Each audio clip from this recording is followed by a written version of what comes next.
बिस्मिल्लाहिर्रहमानिर्रहीम। अस्सलामुअलैकुम। आखिरकार 70 साल के बाद पाकिस्तान अपनी पहली कौमी सलामती पॉलिसी बनाने में कामयाब हुआ। ये इतनी मैच्योर पॉलिसी है, इतनी बड़ी डेवलपमेंट है कि आप यहाँ से अंदाज़ा कर सकते हैं कि इस वक्त डिसाइड ये हुआ है कि पाकिस्तान सबसे पहले अपने दिफा को मजबूत करेगा और इसके लिए अब पाकिस्तान खलाई टेक्नोलॉजी यानी स्पेस टेक्नोलॉजी सबसे पहले हासिल करेगा और ये कौमी सलामती के लिए लाजमी करार दी गई है। इससे पहले आप देख लीजिए कि तमाम की तमाम चीज़ें और जंग लड़ने के अंदाज डिफरेंट थे।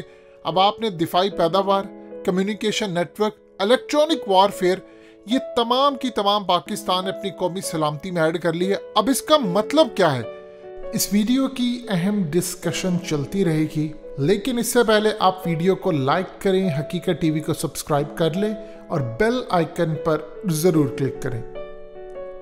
यानी अब आप सोच लें कि वो जंग का जो पुराना तरीका था वो टोटली बदल चुका है।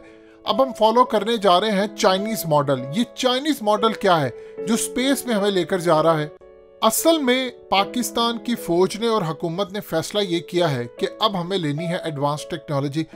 इसके लिए हमें जो चीज़ें चाहिए, जिस पर अब हम काम करने जा रहे हैं, वो है हमें एंटी सैटेलाइट मिसाइल।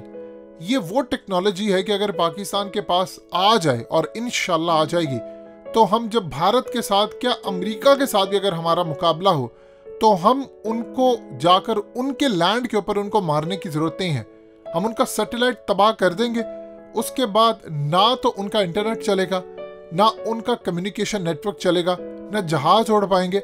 और क्लियरली पाकिस्तान इसमें तरक्की करेगा। चाइना के पास ये है, रशिया के पास भी ये है, अमेरिका इस पर काम कर रहा है।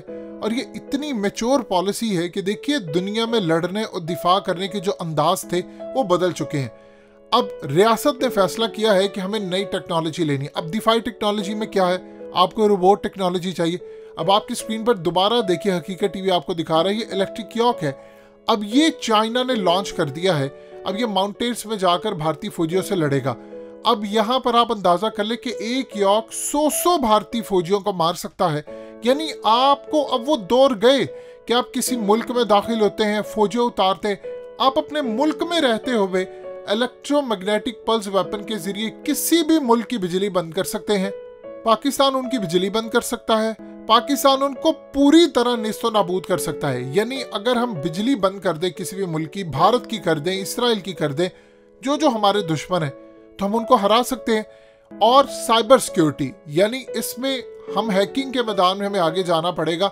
देखिए अब वो दौर ख़त्म हो गए हैं कि आप किसी मुल्क से कोई पैसा को चोरी करें या कोई मुल्क आपका पैसा चोरी करे।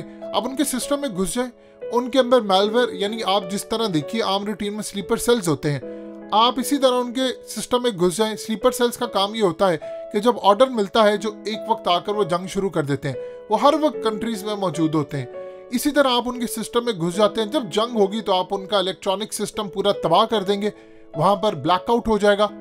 उसके अलावा पाकिस्तान को रोबोट टेक्नोलॉजी अब लेकर आनी है, यानी फौज के साथ साथ अब रोबोट भी जंग लड़ेंगे। उसके अलावा ड्रोन्स आपको चाहिए जो कि एडवांस लेवल के हों, जो अपने ही मुल्क से रहते हुए दूसरे का पूरा इलाका स्कैन कर लें और वहां पर आप उनके इलाकों में चाहे ड्रोन यहाँ से मारे, चाहे आप लेज़र के थ्रू मारे या दूसरी टेक्नोलॉजी के थ्रू मारे। और इवन के आप देखिए जो हवाना सिंड्रोम था, वो क्या चीज़ थी कि आप रेडियो वेव्स भेजते थे और किसी को भी बीमारी लग सकती। अब ये चीज़ होनी है। उसके अलावा अब आप किसी भी मुल्क में कोई भी जंग जब करेंगे तो वो पुरानी जंग खत्म हो गई। आप बीमारियां भेज सकते हैं, और कोई आपको बीमारी भेजे तो आपने दिफा कैसे करना है। अब इस सूरत हाल में जो जंग की पॉलिसीज हैं वो सारी बदल चुकी हैं। आपको सैटेलाइट टेक्नोलॉजी चाहिए। आप अपने मुल्क में बैठे दुश्मन मुल्क की बिजली बंद कर दें, बीमारियां भेज दें वहां पर। आप पर बीमारियों का हमला हो तो आप कैसे रोके? वबा भेज सकते हैं, पूरे का पूरा इलेक्ट्रॉनिक सिस्टम उनका जैम कर सकते हैं। आपने साइबर सिक्योरिटी के हवाले से सबसे पहले देखते हैं डाटा सिक्योरिटी।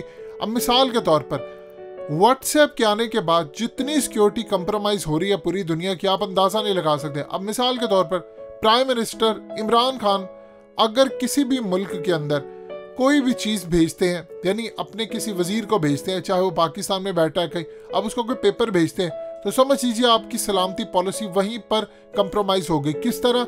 क्योंकि पहले आपको कोई भी चीज़ भेजनी होती थी या कोई गुफ्तगू करते थे तो वो आपके दरमियान थी। जब आपने व्हाट्सएप पर भेज दी तो इसका ये मतलब है कि आपने पूरी दुनिया के अंदर व्हाट्सएप कंट्रोल करने वाले जो एजेंसीज हैं उनको भेजिए और वो मुतलका डिपार्टमेंट, मुतलका ममालिक एजेंसियों को भेज सकते हैं।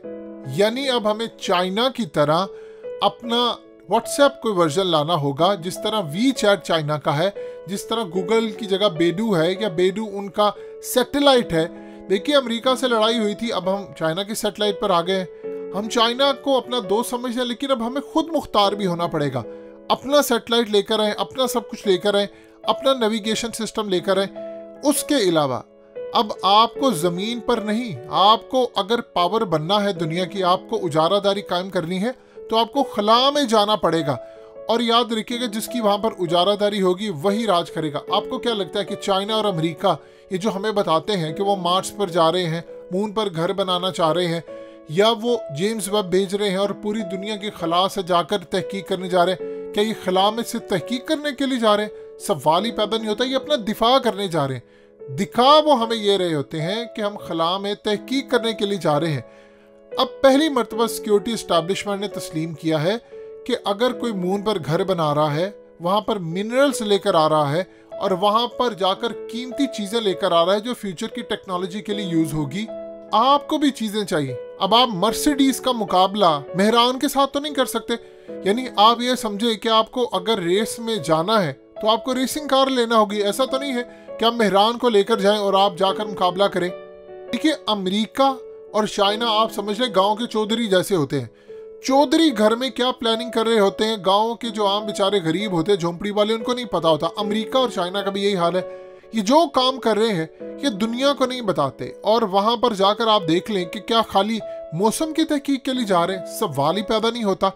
इवन के इंडिया अरबों डॉलर खर्च कर रहा है, क्या मौसम उसने जाना है, वेदर प्रिडिक्शन लेनी है? के लिए तो आप आज के दौर में $400 का एक अच्छा वेदर स्टेशन लगा ले, तो आप अपने घर की छत के ऊपर लगा ले, आपको पता चल जाएगा मौसम किस तरह का। आप खुद प्रिडिक्ट कर सकते हैं कि अगली सूरत हाल क्या होने वाली। मुशर्रफ ने स्पेस पर काम शुरू किया और आप देख लीजिए कि हमें चाइना का ताउन चाहिए होगा इस पॉलिसी के लिए, और इस सूरत हाल में आपको आगे बढ़ना है। अब हमें रोबोटिक जंग लड़नी है, और हम भारत के साथ जो जंग लड़ेंगे या किसी के साथ भी, अब आपको अपनी फौज भेजने की जरूरत नहीं। आपने बाढ़ लगानी है, आप सिस्टम के जरिए भी लगा सकते हैं बाढ़। अब तो अल्हम्दुलिल्लाह पाकिस्तान की फौज कंप्लीट करने जा रही है। अफगान तालिबान को क्लियरली ये बात पता है कि पाकिस्तान ने बाढ़ कंप्लीट करनी है, चाहे उसके लिए उनको आखिरी हद तक जाना पड़े, और ये हमारी ज़रूरत है। और ये तालिबान को भी अच्छी तरह पता है कि ये अमन की बाढ़ है, लेकिन उनके लोग जाहिर सी बात है उकसा रहे हैं कि बाढ़ ना लगने दी जाए। अब हमने वो तमाम काम कर रहे हैं, और ये कमाल पॉलिसी है। देखिए आपको अगर मंजिल का पता हो, अपनी आपके पास वसाइल ना हो, आप लड़खड़ाते, गिराते, टूटते फूटते, आप गलत रास्तों से भी जाते हुए, जब आपने मंजिल पर जाना होता है अल्लाह आपको पहुंचा ही देता है। आपको मंजिल का पता हो कि आपकी डेस्टिनेशन क्या है, आप गिरते पड़ते पहुंच ही जाते हैं। और अल्हम्दुलिल्लाह आज आपने अपनी मंजिल का तयन कर लिया है कि अब हमें ये करना है। अब देखिएगा अल्लाह आपके लिए रास्ते कैसे पैदा करता है।